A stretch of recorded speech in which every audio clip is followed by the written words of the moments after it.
What's up, Multiverse Xavier, and today we're going to continue our medieval fantasy RPG adventure. So now we're going to find this Gorgon person, then maybe solve the mystery revolving around Reginald's death and find out what the heck is really going on. So, okay, let's continue. Night has fallen by the time we reach the district where Gorgon's gang is based. Mala did not know whether the Gorgon would be here or out elsewhere, up to, or up to some villainy. You wonder if it might be wise to come back here in the morning. If Gorgon is like the few thugs and thieves you've known, he is more likely to be asleep at home during the day. However, you dare not delay. Only a few seconds ago you had a sudden feeling of exposure, as though you were suddenly naked in an empty room with eyes peering in at you. Was I cried upon? You wonder. The sooner you get that warded ring, the safer you will feel.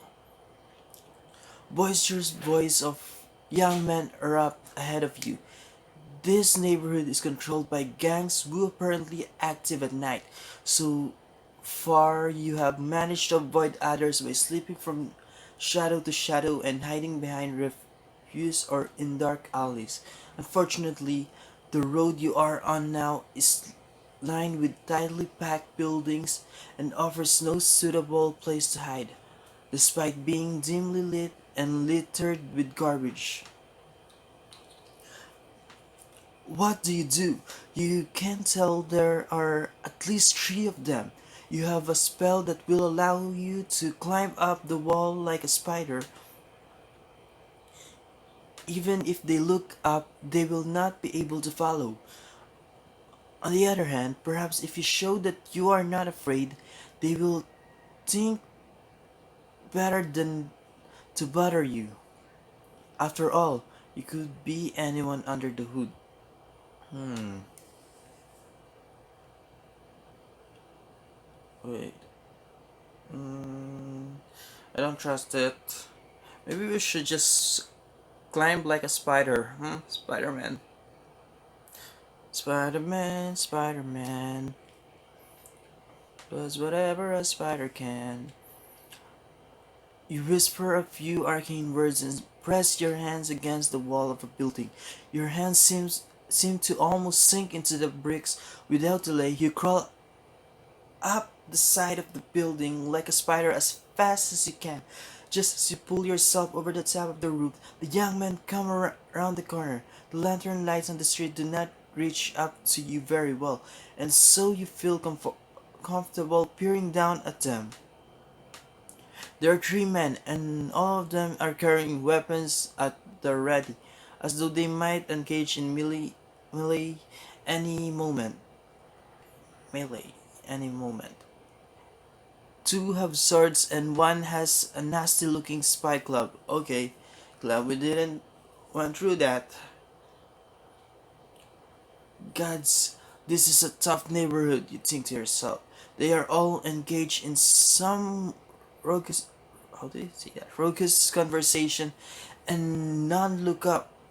After they have gone, you climb down and continue your search for Gorgon's lair, as Mala called it.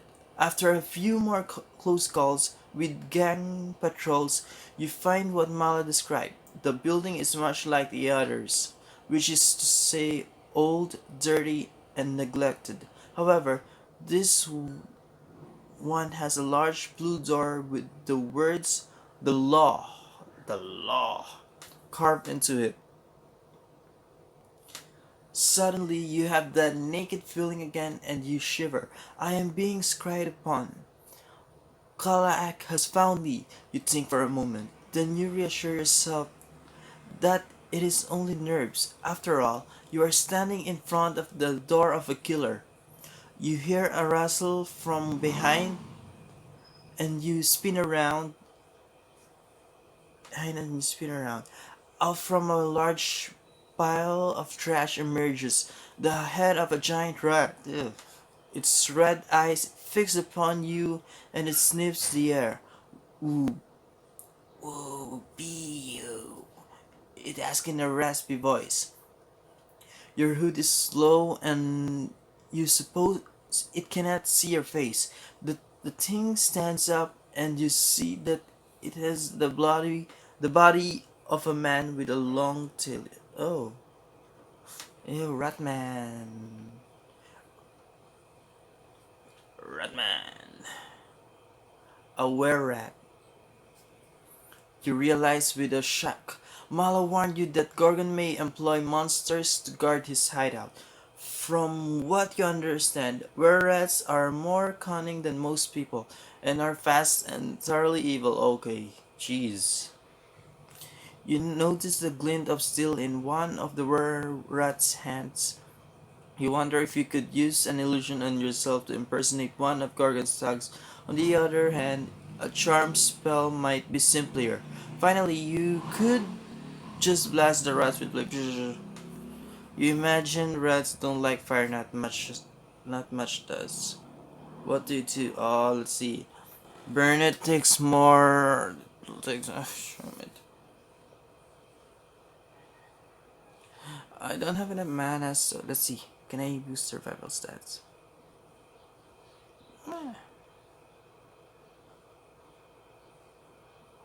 Do it later. Let's just impersonate the top.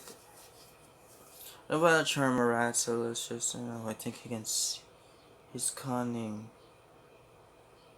Let's see. Okay, that didn't work. Jeez.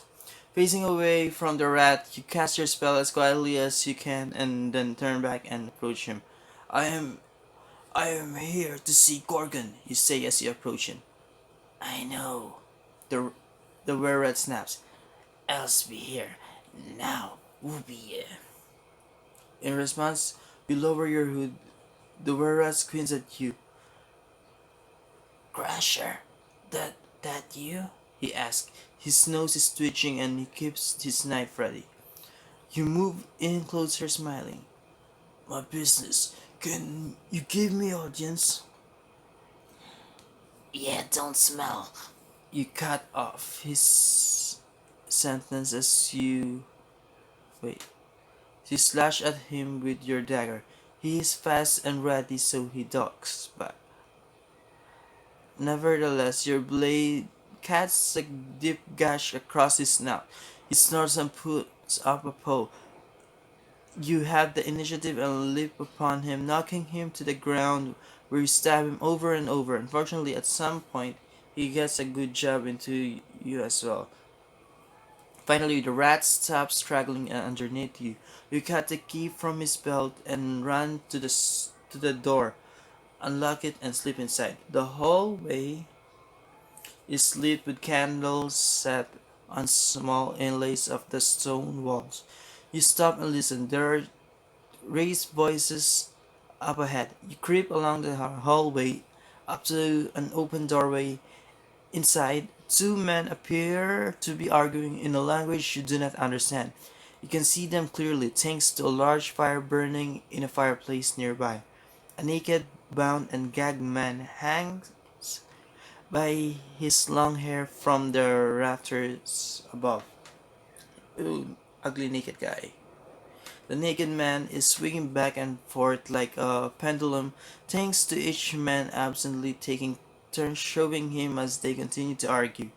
One of the arguing men fits Mal's description of Gorgon. Half of his bald head is disfigured by a terrible burn. Gorgon is a large man wearing thick leather armor. A battle axe is leaning against the wall near him. The other man is muscular with a square face and a large jutting chin. Know what, you wonder, even if that feeling you had earlier was not from being spied upon, Kalak should be able to find you soon. And then there is that dead rat out in the alley. How long before that's noticed? On the other hand, it would be nice if you could find an opportunity to confront Gorgon alone, and it might behoove you to wait. What do you do? I don't want to impersonate another.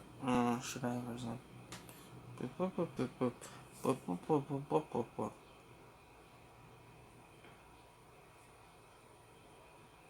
What do we do? We should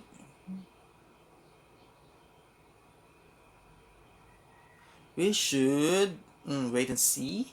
In person, I can't think.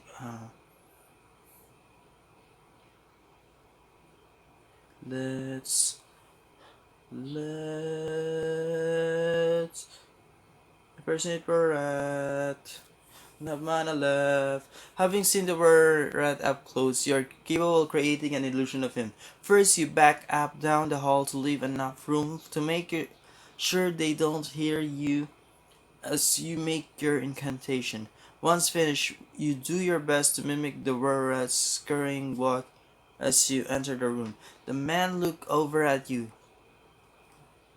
Snivel? What do you want? Snivel. The man's Gorgon in the common tongue. You do not expect that you can mimic the Warat's speech, so in response you tilt your snout towards the way you came, gesturing Gorgon to follow you, and you then walk out. Gorgon says something in a language you don't understand, and then you hear his boots clumping up behind you. Answer me, rat! He barks. The two of you are far down the hall now, and there's no sign of the other man. While the Gorgon is carrying his battle axe, the illusion is beginning to flicker a little and will not last much longer. You walk, you walk over next to him and point down the hall.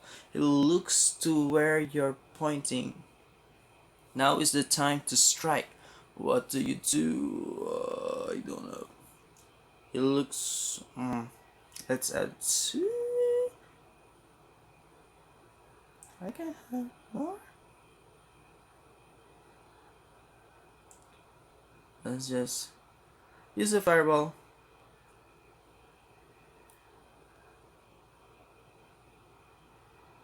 Let's fireball him. Let's Gorgon. Let's use let's fireball him. As Gorgon pierced down the hall, trying to see what you were pointing at, you pelt him in the head with a firebolt. Firebolt. He roars in fury as he swings his battle axe, but he is blind from the flames that have engulfed his head, and you jump out of rage. As you can see, I don't think I can win with my dagger, so I just use firebolt. Like, that's a battle axe. Battle freaking axe is large. My dagger is no match for that. He then drops his weapon and starts batting his head and face in a vain attempt to extinguish the flames. You finish him off with a few more stabs. There's a noise and you look up to see the man Gorgon had been arguing with earlier at the other end of the hallway. He smiles at you and then runs off in the other direction. Without a moment to lose, you search Gorgon's hand for his warded copper ring, find it and put it on. What? Next you cut the rope double knotted to the naked man's long hair and he falls to the floor. Ugly naked guy. Suddenly you hear a long loud bang followed by the rush of boots from somewhere in the house. You run to the door. You suppose the square-jawed man had run through, but the door is now locked. You are trapped. Into the room stream several city guards, three with swords drawn and two more with crossbows at the ready. You hear more coming and you know that you are hopelessly outnumbered. You drop your dagger and surrender. The guards waste no time. They throw you on the ground, search your body and bind your hands behind your back. He is a murderous sorcerer. You had best gag him, one of the guards says. Why take a chance, says another, and he hits you in the head with the hilt of his sword.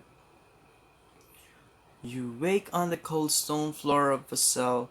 A balled up rug has been shove into your mouth, and another strip is tied tightly around your head to keep the rack in place. Your hands have been tied behind your back and your legs bound together.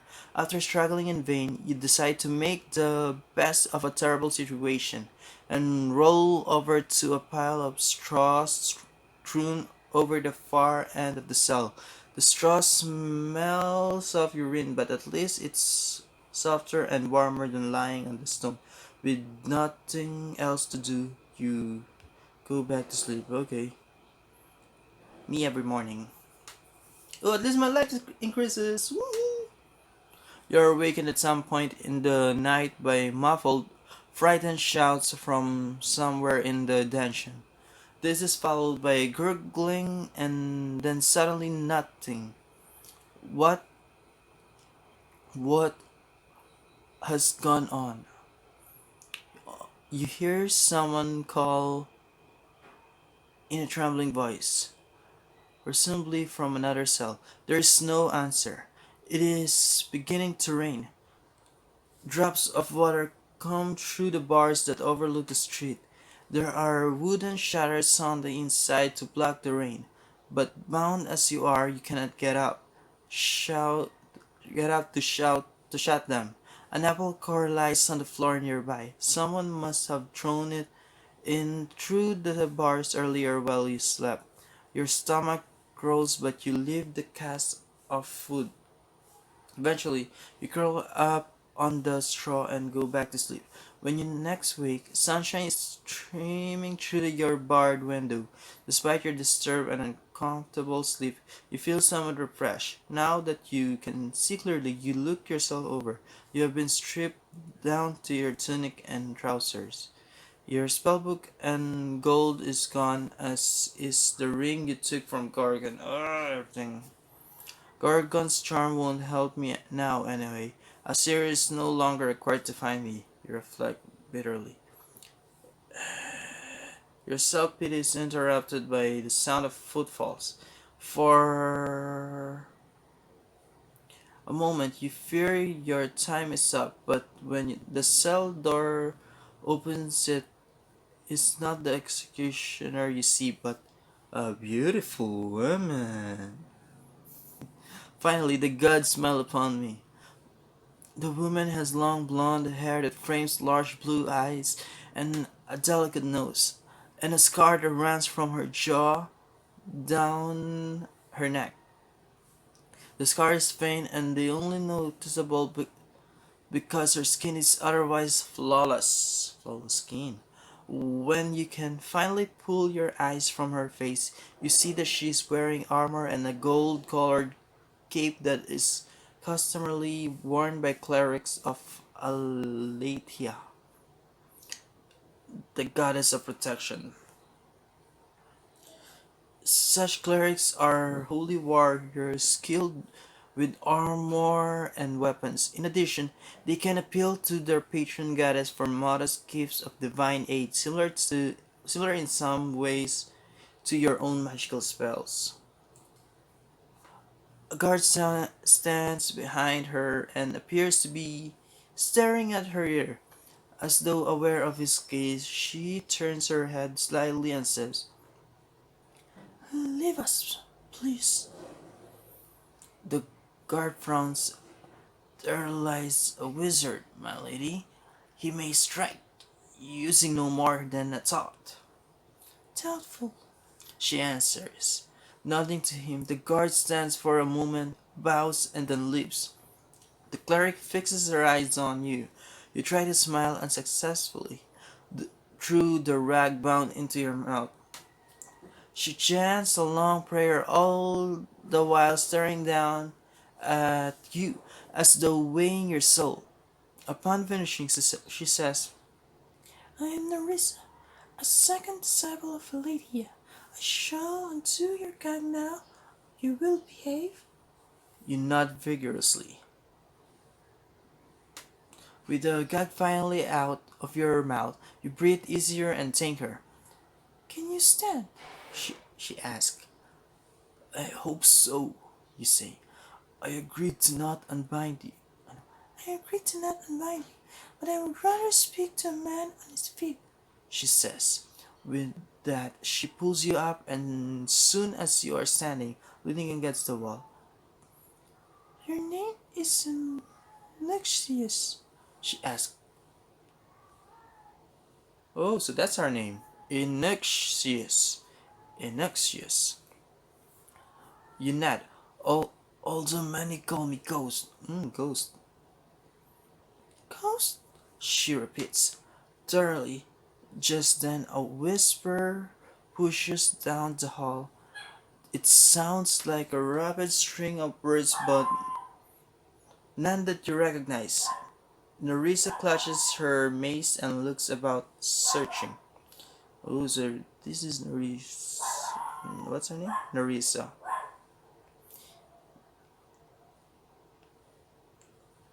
The whisper dies as quickly as it arose. The two of you stand motionless, listening.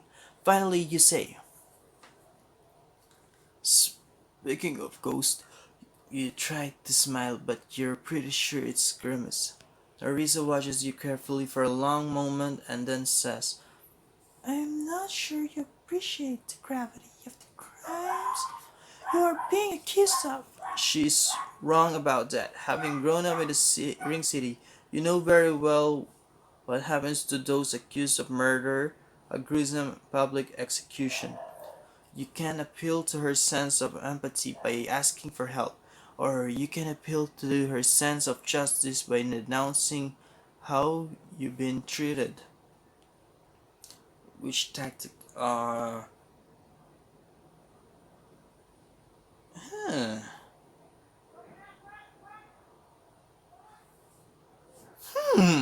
Okay. Should I ask for pity or justice?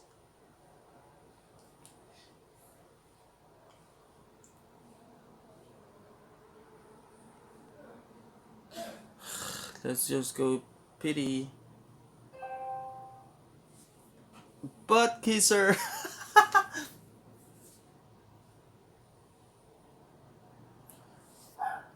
Whatever, I bet she has a nice butt.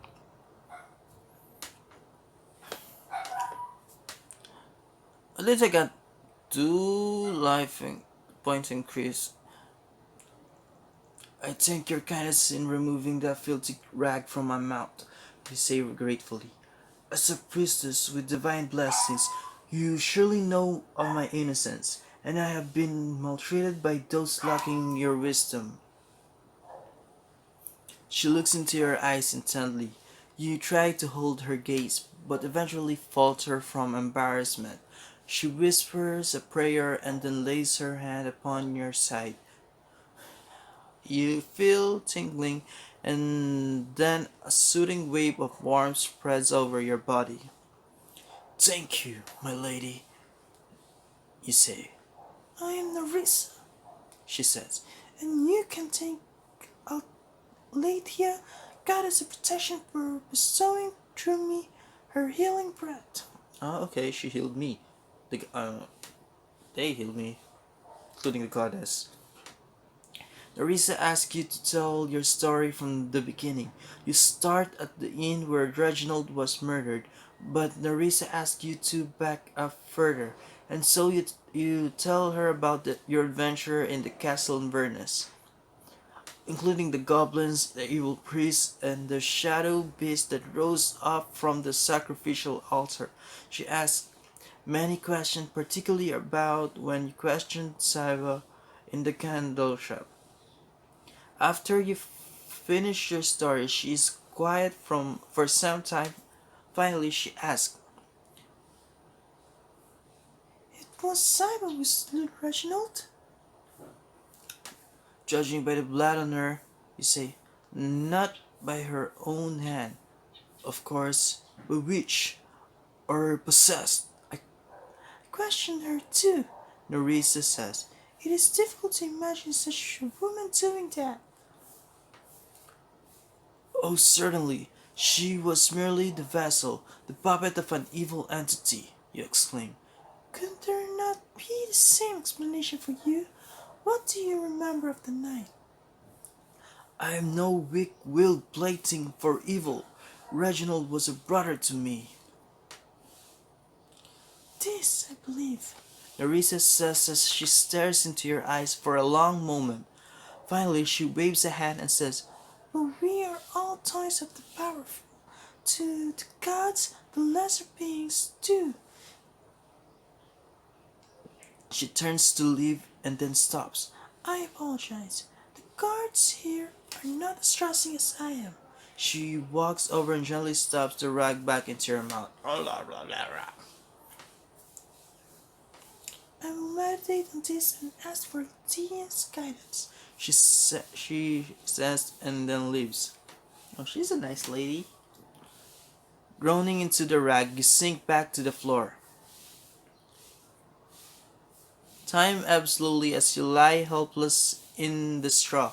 Eventually, you cannot hold it any longer, and you ruin it into your trousers. Ew. Although humiliating, it is a relief and provides some welcome warmth.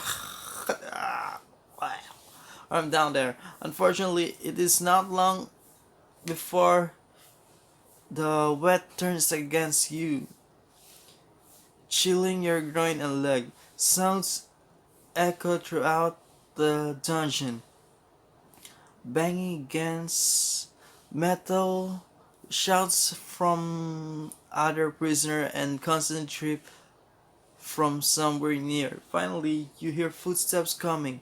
You hope that it is Narisa, here to set here. Wait, where am I? Here to set you free, or at least to provide you with some food and water. Your heart sinks when you see it is a guard stepping into your cell. He holds the lantern and stares down at you with fixed expression. His face is flecked with blood. He pulls out a long, nasty dagger. Well, if it wasn't Arisa, that was embarrassing. I peed all over myself.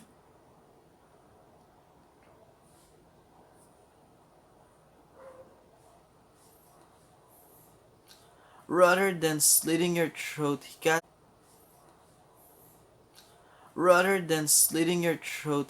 the ropes. Oh, thank you. Ropes that bind your wrists and legs. Needless, stab you as the circulation returns to your extremity. Nevertheless, stand up. What?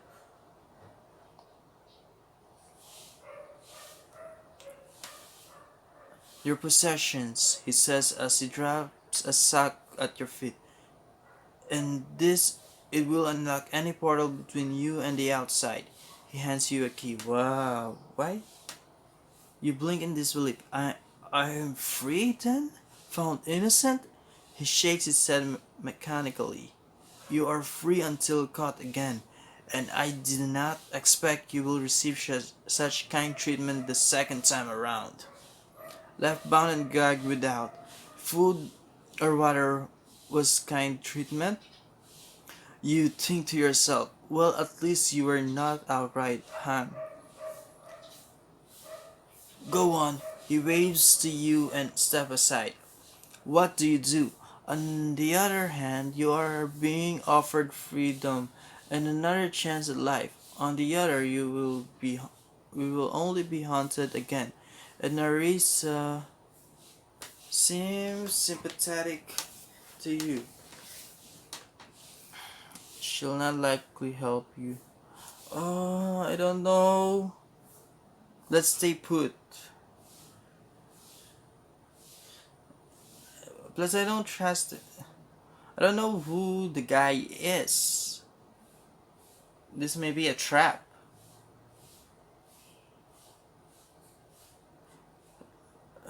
Stupid, but let's stay put. No! It occurs to you that this guard might be baiting you to escape, giving him or another guard an excuse to kill you without a trial. Exactly! Such as trial go in the city. You shake your head and sits down. This seems to agitate the guard, who begins pacing back and forth, murmuring, "You should go. You really should go." That's how he did it. The torches in the hall suddenly dim and you feel something cold nearby.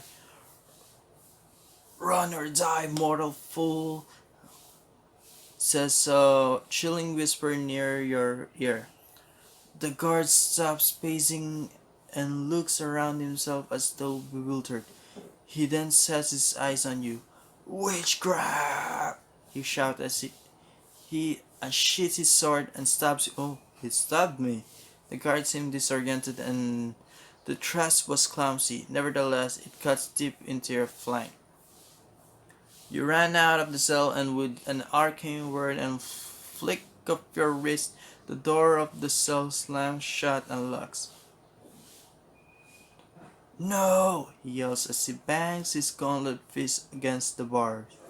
The torches further down the dungeon hall dim and you see an inky vapor rising up the stairs. You pursue it up the stairs to the guard through the guard room, through another hall. The shadow melts into the front doors of the barracks, and by the time you unbar the door and step out into the night, it is nowhere to be seen. "Where are you, devil?" You are not sure what you will do when you find it. Nevertheless, this thing surely killed Reginald, and so you ran after it. The door out of the dungeon is locked. Frantically, you pull the key the guard gave you out of your pocket. As soon as the key gets near the keyhole, it begins to vibrate slightly, and then the key blade length and shape morphs. "Lemundo's master key," you realize with an excited shout. Such a magic key will fit any non-magical door. Magical lock. The story goes that long ago Lemundo, the great wizard, created such keys for his friends and family who were instructed to swallow their key if they were ever captured.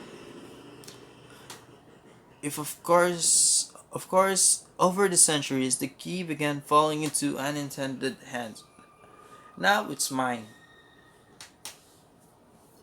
The stairs to the dungeon lead up into the guard room. Two guards are splayed out, face up on the floor, their entrails spilling out in a pool of blood. There are symbols scrawled all over the wall, reminiscent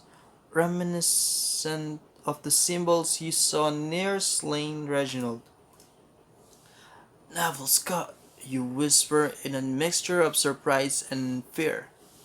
The inky blackness is up ahead, down a hallway. You continue your pursuit until you are outside on the city streets. All is quiet. It must be late, or everyone is dead, you think. You spot the shadow thing traveling down one of the roads, hovering near the ground. It, it will probably be invisible from this distance if not for the fact that the street lantern dim as the thing passes by them. Down the street you run, stopping now and again to watch for the inky shadow, while at the same time trying to keep a healthy distance. You are not sure what kind of senses the thing has. Perhaps outside of a human body it is nearly blind. Possibly, although you think you see eyes at one point, two faintly glowing holes in an otherwise inky blackness. Up ahead there is a man lying on the side of the road, presumably passed out drunk. The thing seeps into him and the man suddenly picks himself up and begins a desperate limping round. How long can the thing exist outside the body, you wonder. In any case, you are thankful to now have someone solid to keep track of and you follow as stealthily as you can. It is not long before you see a pair of guards up ahead. The guards turn at the sound of the man staggering up behind them. As they do this, the man collapses face first onto the street. The guards laugh and then resume walking. Inky blackness drips after guards, stalking them like a nightmare predator. You consider shouting a warning, but it is too late. The thing hovers over one of the guards, collects around him in a phantom embrace, and vanishes into his back. The guard jerks for a moment, and his companion looks over at him curiously. You continue to follow at a distance, unsure whether you should warn the other guards or not. What is the use, you decide finally. He will only think me and a fool, and far worse, recognize me. The possessed guard points down an alley, using his companion to lead the way. This cannot be good, you think to yourself. Soon there is a cry from the alley that is cut short. You hurry to the entrance and look in. The alley is unlit, but the lantern of one of the guards is on the ground, broken, its burning oil spreading. Using a knife, the possessed guard is cutting away on the other one with a practiced motion, much like a butcher slaughtering an animal.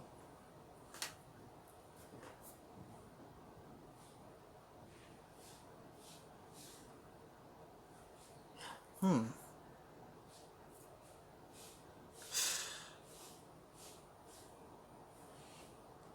Should we find help? Attack with a dagger. Stay hidden much. Hmm. You crouch down into the shadow, only the top of your head visible around the corner, and watch. The guard mutters in Infernal. You understand enough to realize that he is offering the soul to Nerul, the god of the undead. It is said that Nerul had been a very ancient vampire before becoming a god, and now holds dominion over all evil souls that cling to this world through death, just like Dracula. Dracula. The guard feverishly finger paints the now familiar infernal symbol on the wall and street around the disemboweled guard. After which he raises. I should have killed him, I guess. Raises his hands to the sky. The shadow emerges from him like smoke and floats away down the alley as the guard collapses. You follow the shadow, trying your best not to be noticed. Along the way, it possesses various people, leaping from one to another as though using them as its relay horses for a speedy journey. Jalap, where are you running to? One woman shouts as her presumed husband sprints away down the street. Despite those being possessed looking like everyone else, you track it more easily simply following anyone who suddenly starts acting strangely. Finally, a possessed young boy chased by his scolding mother stops short of the temple of eternal love. Faintly, you can see the shimmering shadow leave the child and dissolve into the large double door of the temple. Is this it? At last, the Fiend's lair. Having grown up in Ring City, you are familiar with all the great landmarks. However, despite its size and grandeur, little is known about this temple or what goes on inside. In the rare event that members are seen, they seem to materialize out of nowhere, traveling in groups of four or more, wearing long yellow robes and smooth purple masks. As far as you know, no one has spotted anyone leaving the place, which has led to the children's story that there is a monster inside that eats all that enter. I'm not scared of monster, given the name of the temple and the closely guarded privacy of its members. Most adults believe the temple is merely a cult of promiscuity, spurred on by this speculation when you were teenagers. You and Reginald had wanted to learn more about this temple, and so you had once knocked on the front door. Nothing happened, but you remember an overwhelming feeling of dread. No one, not even city guards, go near it. Now what? I'd be mad to try to go in there after that thing. You wonder if it will be a good time to get help, if this is the Shadow Slayer, and if the temple member are mixed up in the evil events of late, there's bound to be all sort of wickedness inside for the city authorities to uncover. Should you go see the captain of the guard, Lord Renly Baratheon. He will take you into custody, but you know him a little, and maybe you could at least convince him to investigate the temple. Or what about Nerissa the cleric? She seems like a devout soldier for good. On the other hand, you know the clerics hesitate to meddle with the followers of the other god. Such behavior, if unjustified, would likely displease her own. I will. Fine, let's go to Sick Lord Renly.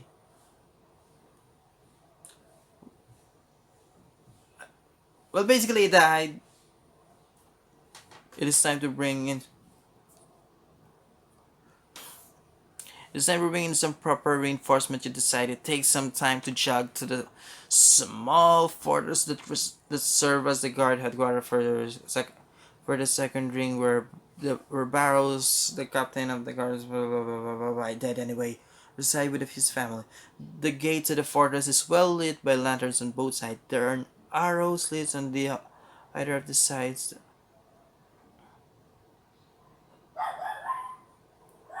Did I go? Your turn. Presently, you see movements be. Wait, what did I pick? Oh, I did. I did. Presently, you see movement behind the arrow slit near you. It is he. Murder his Finn. Kill him. No! Shout, but it's too late. Fine. Okay. Seek help from Narisa.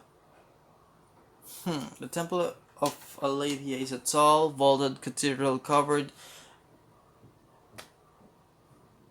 in stained glass. It strikes you as ironic that the goddess of protection has a temple made of such brittle material. Perhaps that is the point. One is to seek protection through the goddess, not man and his creations. A white-robed priest with a shaven head stands before the front door and greets you. With your hood up and your head low, you ask to see Norisa. He gazes at you and utters a short prayer, after which he instructs you to remove your shoes. He then leads you into the temple and leaves you in a windowless room with chairs surrounding a round table. You hear the door clicks after it shuts. You wonder if he means to hand you over to the city authorities. You on hold your magical master key out the door. It vibrates gently, which tells you that you could escape if you wish. Nevertheless, you decide to wait. It is quite some time before Narisa and the priest walk into the room. Narisa's armor and helmet are wet from the morning drizzle outside. Sure. The one you wanted to see, the priest says to the cleric, and then nods at you.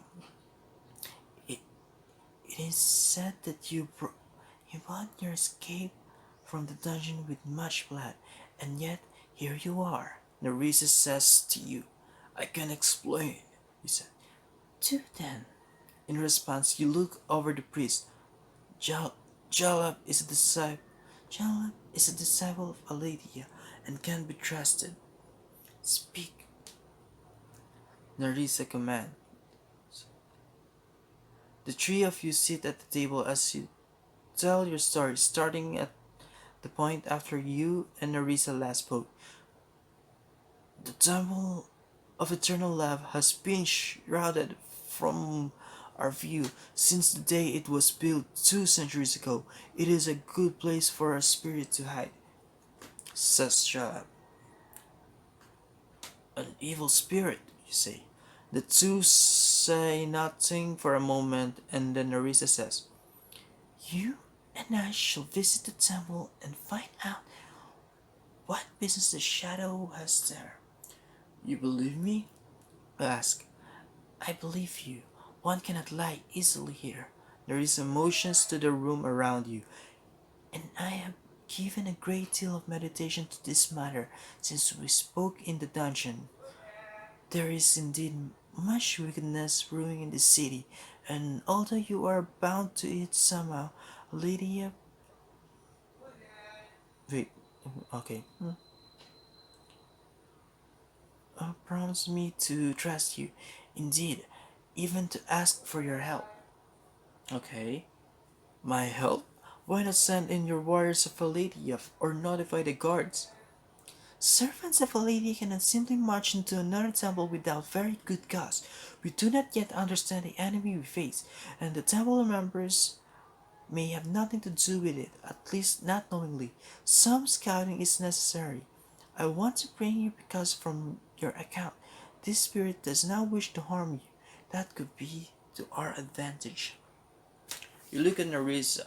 Reginald's murder must be avenged. I will help you. Checkpoint reach! Okay, guys, I've reached another checkpoint. I didn't die once. Just kidding. I died once. That sucks. And so we got found a new friend, new ally, Narissa, which is a nice lady, and similarly capable cleric. So we have a cleric in our party. So and we're going to scout this temple of evilness, and yeah, all of that I guess is going to happen next time I continue playing. So yeah, thanks for watching, and please leave a like and subscribe, and for now, bye bye.